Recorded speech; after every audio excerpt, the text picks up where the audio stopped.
Hey everybody, Mike Machado here from KW Complete, team leader and director of growth. Excited for today's podcast. We have the broker of record, the gentleman himself, Andrew Robertson. We're going to have a quick chat just about what's going on in this industry and what you need to keep your eyes open for. So join us along for a great chat.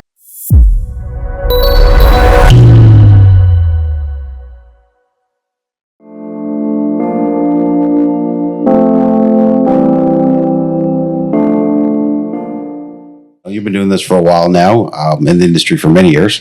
Mm-hmm. And as of lately, we've been seeing a lot of changes. But one of the changes we're seeing that no one talks about is, how to stay in the clear of problematic issues. Mm-hmm. And technology has been changing, and that's been adding to that. So I wanted to you talk to everybody about what changes you're seeing, what issues are coming up that agents don't realize is a bigger issue than they realize. Thanks for having me on here. I'm just going to talk to you from my perspective as the broker of record. Sure, I'm the compliance guy. I'm like the chief firefighter, trying to put out fires as they arise. Sometimes they come up too fast and too soon, and some agents are getting caught in it. So, this market, Mike, that we have right now, it's a challenging market. I mean, this is the first balanced market most people have seen for 20 years. The numbers we're getting out of some of these, like the condo sales market, we're going back to 1990. Yep. We're talking, I've seen a number, it's like 90% drop in the number of transactions. Yeah, absolutely. Over the 10-year average. So obviously, when things are tightening up like this, there's a lot of pain points for a lot of people, right? And what that does is that it makes everybody's fuse is really short, okay? Mm-hmm. When times are good, people let things slide, Oh, you didn't cancel the showing? You didn't go? Well, okay, next time there, buddy. Or these small violations that agents, they can get away with in the past. Watch it in this market because, the agent you're working with sounds like your buddy and you make a mistake and they will come down on you like a ton of bricks, okay? Their clients will come down on you and yourself a ton of bricks. So you have to be really, really careful. You have to cover your behind on a lot of these things, and that means developing a paper trail. If someone says, hey, Mike, I've got financing, I've got it covered, I can, buy that house without selling this one here. Because now we see all kinds of deals with a sale of property condition. Yeah. Which we never did. Yeah, and it's definitely back in full swing, that's for sure. So when someone goes to say, I want to go firm on this, you always did, but now especially you have to cover your behind and get writing that says that, hey, you, the buyer or the seller, I've explained the risks and that if you go forward with it, we can do it. But, you got to make sure because, again, everybody's on a short leash and they can come back on you, which leads me to another point. Agents, you got to understand you are being recorded wherever you go in this modern tech environment. And you may not see the camera or the microphone, but chances are it's there. And I get this all the time about, you're there in the house and you start talking, not just offer, but negatives about the house or bad mouthing, stuff like that. And then it goes back to the seller and the agent, and I get a phone call, I get a letter, yada, yada, yada, right? Yep. Take those conversations away from the house. Your client says, I want to talk. Okay, that's great. Let's just not get into those details. Let's get out of camera shot, get out of microphone shot, and discuss. Be careful there. Yeah, and you can't even take it necessarily outside because now with Ring doorbell cameras and everything like that, you're still going to be in the action shot. So you'd almost are better off setting maybe a time to go grab a coffee after your showings, discussing everything, because you're not even safe standing at the sidewalk these days, having that open conversations, which was very normal back when we started our career. Just you get around the corner because the mic's not going to pick you up during the driveway. But I had a complaint last year where we were accused of one of my agents providing the lockbox to the seller, to the buyers directly, and they went in the house. And, they might have got away with it in the past, but not now because they had video evidence. They could see the buyer's car pull up, checking the phone, getting the code, and going in the house. And the agent was stuck in traffic. Oh, that's no excuse. You have to say, sorry, you have to wait till I get there, or call someone else, get another agent to backstop you, Yeah, absolutely. And we have a great culture here at KW where if you need help, you reach out to the team leader or anybody in our chat group and say, hey, can you cover me for a showing? I'm going to be late. But do not give that, and that caused a fine. That went to the TREB, actually, property standards, and it was a large fine. Yeah. You can't do that. Also, if you can't make a listing, showing, you have to give notice. Now, one thing, TREB has been the leader in enforcing property standards. So the other thing, agents, you should know that trade in Cornerstone, and agents who are with Niagara are now with TREB. TREB is pretty serious about this stuff. And yes, Cornerstone has launched this data tracker, and they've heightened their professional standards approach, which I welcome. Yeah, I totally agree. And you're right. I think as the market shifts, accountability is going to shoot through the roof because people are, not content with the results they're getting or lack thereof. And, they're going to take out that frustration anywhere they can. And I think you're bang on with the market shifting. We now more than ever have to be accountable to how we do business. How you do business and how you document how you do business with other things. Of course, the transaction, if there's something communicated to you that is important for you and your clients in terms of putting this deal together, influencing your decision to make an offer or not, right? It's the old Russian proverb, trust but verify. Okay, you tell me this is the case here. I want to see that in paper, right? I want to get a written trail that you said that the basement's waterproof 2 years ago kind of thing, and there's no water effects in that.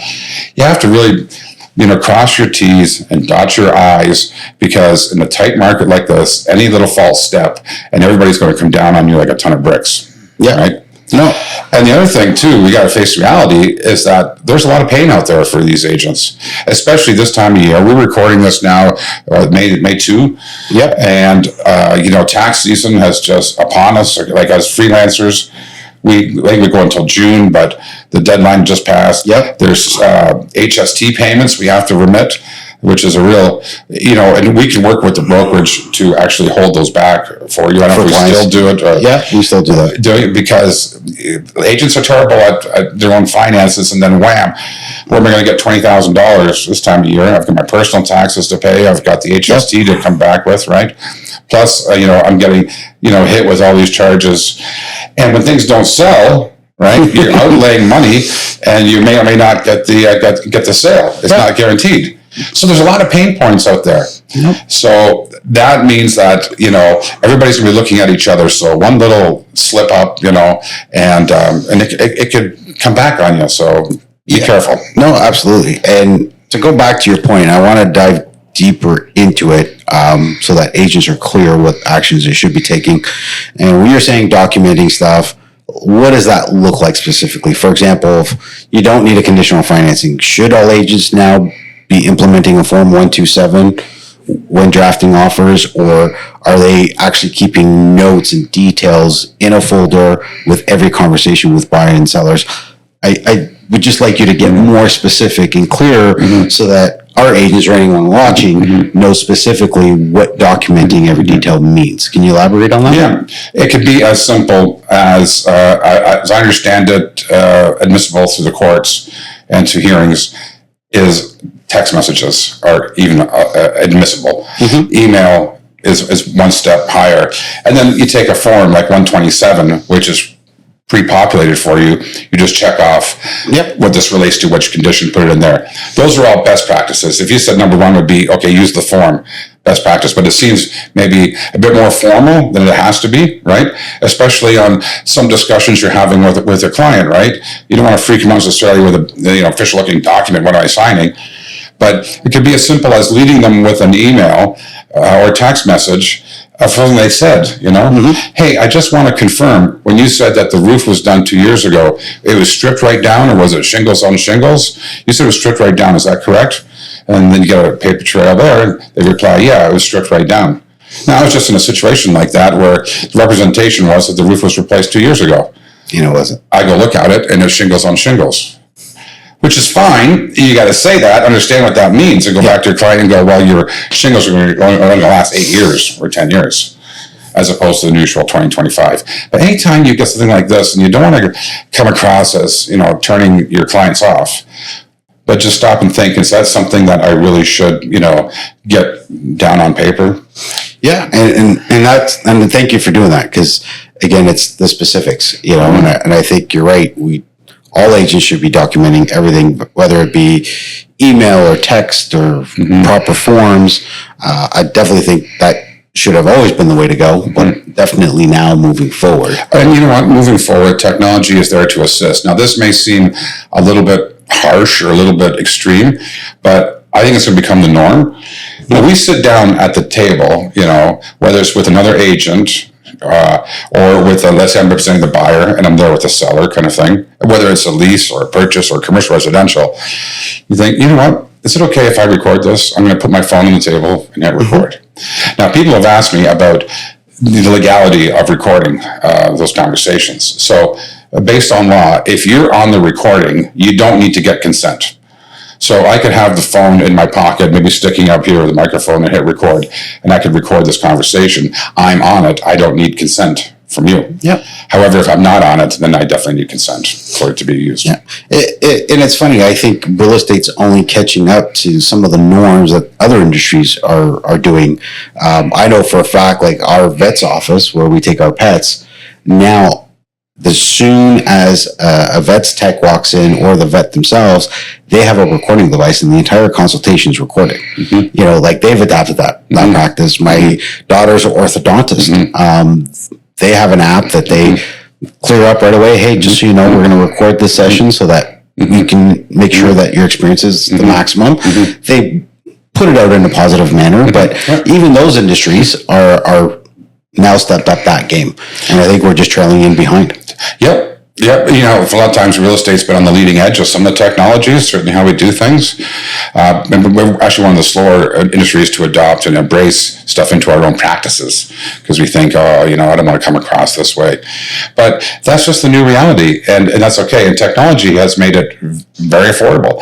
Yeah. If you have a phone kind of thing, I think you could upload it to the cloud, so you save the memory on the phone. It's not a big deal. I give an anecdote, is that my wife's really involved in her church, and there was an issue with the pastor and a female member of the congregation who had an issue. She wanted to have a meeting.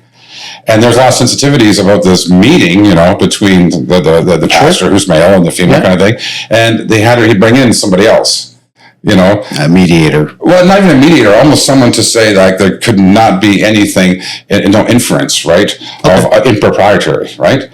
It's like, it's crazy, but that's the way it is in our times. I'm not saying adopt that, but it's come to that point sometimes where if people are scared. What was that? Mike Pence, remember the old vice president?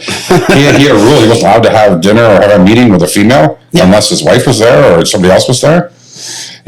So this is the kind of the crazy world we're in right now, and technology is changing so much. And man, oh man, I'm here. I'm an old TV guy. I went to school for this, and I'm in this little podcast room that's better quality than we had with broadcast cameras 30 years ago. It's phenomenal what we can do now. Yeah. An editing platform, it would cost like, $500,000 to build, and you'd rent it out for $400 an hour. Now you can download the whole package for $20 or something? Yeah, absolutely. I mean, technology is the best it's ever been, and it's progressing almost daily. Now, here's the other point I'm looking at. You got to be careful with technology too, because, the technology out there is owned by somebody in a lot of cases, and you just can't be lifting stuff, whether it's stock footage, right? Or we got in trouble once when someone was filming a little video, like a social media, hey, behind me is this new listing kind of thing, but you could identify the house and the street. He said the street name, and it wasn't his listing, but he wanted to put a post out there, which is fine. You can put a post, but you got to be careful, because, you could get in trouble, because did you get written permission to advertise that property, right? Right. So, and you got to look at some listings. There's great opportunities with social media to get out there, but I really encourage agents, you've got to pick up the damn phone and call the listing agent and find out. The text messages, there's no nuance in there, right? Like how you say things, Yeah. The way we say things, context matters. Context matters. So you don't get that in a text message. So, whether it's in and again, the KW culture is great, because there'll be a lot more willingness to help you. Yeah, absolutely. Post, my listing. Even so, get the written permission, from whatever agent. But don't assume that you can just go out there and post something without having that. Now, our Schedule B, we've written in a part there that says that we can use the sales price and data in future marketing, right? Yeah. So that's the reason why we have our Schedule B is full of all kinds of what I call CYA issues. Okay. Because we definitely need to do that at all times for sure. But I want to circle back to one of the things you said in the beginning. To maybe get specifics. If you could name 3 examples of what seems like a minor thing, but could lead to a big bowl of trouble that, as a compliance thing that agents shrug it off, for example, going late to a showing or not showing up at all, forgetting to cancel, what would be the 3 that you see over and over that may not be perceived by agents as a big deal, but it could really get them into, a whole whack of trouble? Yeah, it's a good question. I mean, the number one thing is the showing itself, right? So much trouble we get into from the showing, and of course, being on time. If you're going to be late, call it in. If you can't make it, especially if there's tenants, you definitely have to call it in. And if you're stuck, pull over the side of the road. I don't care. Call someone, call our admin to help you out, to call if you can't reach the broker bay platform, whatever the reason is. That's been really tightening up, okay? And then the actual showing itself. I mean, I've had all kinds of stuff where people were caught on camera or not, right? But either, tracking dirt through the house, they was just had their carpets cleaned or new carpeting, and you hear this bad feedback. Or I had one story, it was so bad that somebody used the toilet and plugged it. Oh, jeez. Oh, yeah. Oh, yeah, and there's, stuff like that. So things around the showing. And I guess some of the other things too, because in our business, so much of it comes down to a he said or a she said, he said kind of thing, what was spoken, which is why I was like, if you're making representations, get it on paper. So as you know, with Tressa, we've adapted to that, and now all our transactions are based on designated representation, whether it's buyer or seller. And we use, instead of the old 200, is 271, instead of 300, 371 to reflect by representation. And on there, we've included a Schedule A, which we had to explain Tressa. But in there is a section where we say, now you may provide, your designated rep may provide for additional services beyond the usual contract. And that's a really good spot where you can put something in like a fee for termination prior to expiration. Now, a lot of lawyers hate our contracts because there's no termination clause. All we have is an expiration, so it expires on this. But what if it ran out early? And so you get calls from people saying, hey, I demand to be let out of my contract, and it's like, I'm the broker. I'm not letting you out. I'm not signing that cancellation. So agents send the cancellation to me and they say, I'm relisting it, would you sign the cancellation? But they usually reach out to me and say, I've got a real problem, guy, and we try and negotiate through it. We want to try and keep it in-house, find another agent in-house. Sure, find a win-win for everybody. Yeah, absolutely. But having that bit on the Schedule A, you can put down the details of what that means, what that looks like if they want out, and if you spent money on staging and that kind of thing. And you should know that if you feel like you're putting out more, you want to protect yourself, have that conversation. And when you finish the conversation, put it on paper, get it in the Schedule A. Because, you said that you would do this, and here I am holding a bill for $1,500. Yeah, and it's accountability at the end of the day for both the seller and the agent. Yeah. Now on that note specifically, because I've heard this conversation, not just with our agents, but agents at large in the industry. If you are listing something in your Schedule A that you're going to do for the seller, for example, you put in print that you're going to run an ad in the Hamilton Spectator for the weekend. And if that doesn't happen, there's ramifications for that, are there? There could be. Yeah, it all depends on the client and how much they read and adhere to the contract. But basically, there's the old rule of integrity. I always say, I define integrity as by do what you say and say what you do. right? So if you say you're going to do something, you do it, right? Right. Correct. And so if you put something on that contract that says, I'm going to, this is the budget, or I'm going to run these things, then you do that, right? Yeah. If you have any doubt, and if you change, then get an amendment to it. Yeah. Say, I'm going to take that out. Or get at least a paper trail, text message, email, saying, hey, I know in the contract, but because we sold the house already, there's no need for me to do this virtual tour or something like that. Are you okay with that? Yep. Get that done, because I've seen them come back. I tell you, we'll wrap this up, but here's an interesting story about the BRA, right? So I always do my BRAs to say a range between 2 and 3% is pretty safe, right? And this is years ago, an agent I know had put down 2% on their BRA. Is that what they're entitled to for a compensation? I'm not sure if it's 2 or 2.5. But the property that they did a deal on was offering 3% commission. So you had to reimburse the buyer. Well, what happened was that you got away with it maybe, but we had a buyer client who read the contract and said, wait a second, you said you're only entitled to 2.5%. I see the listing is offering 3%. I want that half point paid to me. And as a broker, we said, yeah, okay, you got a point, because I don't have the paperwork to back it up. Yeah, agreed. BRAs, again, we get into trouble sometimes. Agents, when you're out there, you may ask the question. In fact, we have it right on the contract. Are you party to another contract? Initial here to say no, okay? Mm-hmm. That doesn't absolve you of responsibility. Well, you're not going to get in trouble, but the buyer is. Well, if they have a contract with Mike and they end up buying with Andrew, that could be a problem, okay? Yep. And so we have to resolve those things sometimes. So again, you have to ask the question, are you under contract with somebody else? And ask the questions, well, we did an offer once. What do you mean you did an offer? When? Where? Can I see the contract kind of thing? Yeah. And because that's another thing, I get a lot of calls on that. I mean, that's always a red flag. If a buyer's told you they've submitted an offer a couple months ago, but I didn't sign anything. Yeah, there's a signature somewhere. Yeah. The question now becomes, has the date lapsed or not? Yeah. Is really. Yeah, and what was the description? Was it that property only, or was it a blanket one? And some agents are doing, I learned this week that people are doing a holdover period for 365 days. I've never heard of that. That's long. Yeah. It's Norman Niagara. Niagara agents, can you confirm that?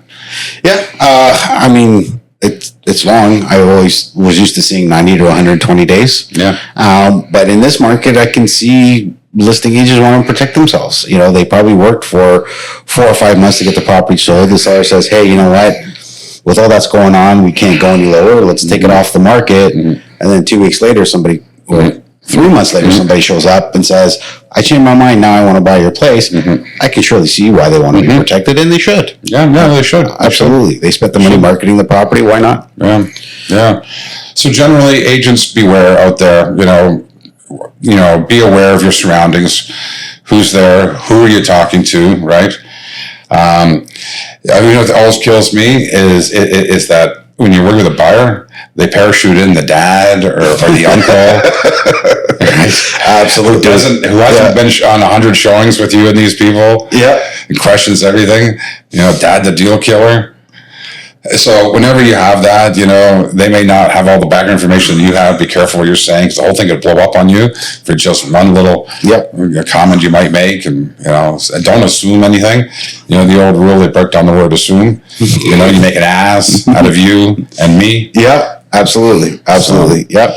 So get it on paper, detail it, know who you're talking to, and I guess that's the lesson. Yeah, and when you're unclear, call Andrew Robertson. Awesome, Andrew. Well, thanks for coming in. And I will say one thing. I get these questions, and they go, oh my God, am I in trouble? And I go, well, we got insurance for that. So every year when you have to write that check for $500 to Rico Insurance, you do that with a smile. Yeah, absolutely. Because I can tell you one thing. If we didn't have insurance, our industry would fall apart. Most brokerages would fail. I agree totally. I think we thank goodness for our insurance. Yep. Yeah, absolutely. Because some of the hand slap or the wrist slap, so to speak, that you get from Rico, still that's nothing. When you start getting into lawyers who are now charging $300, $400, $500 an hour. Yeah.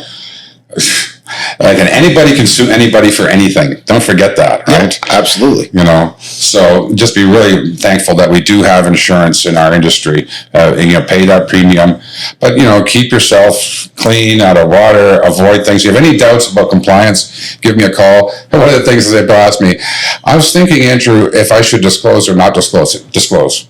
Almost 99% of the time. So if you have to ask the question, disclose. Yeah, exactly. So if you have to ask, should I disclose? You just disclose. Yeah. But feel free to give me a call to check. There are some cases where necessary, but not too many. Oh, that's good. That's good. Well, thanks again for coming in. Cheers. And helping us keep our nose clean and making a lot of money. Sounds good. Let's do it.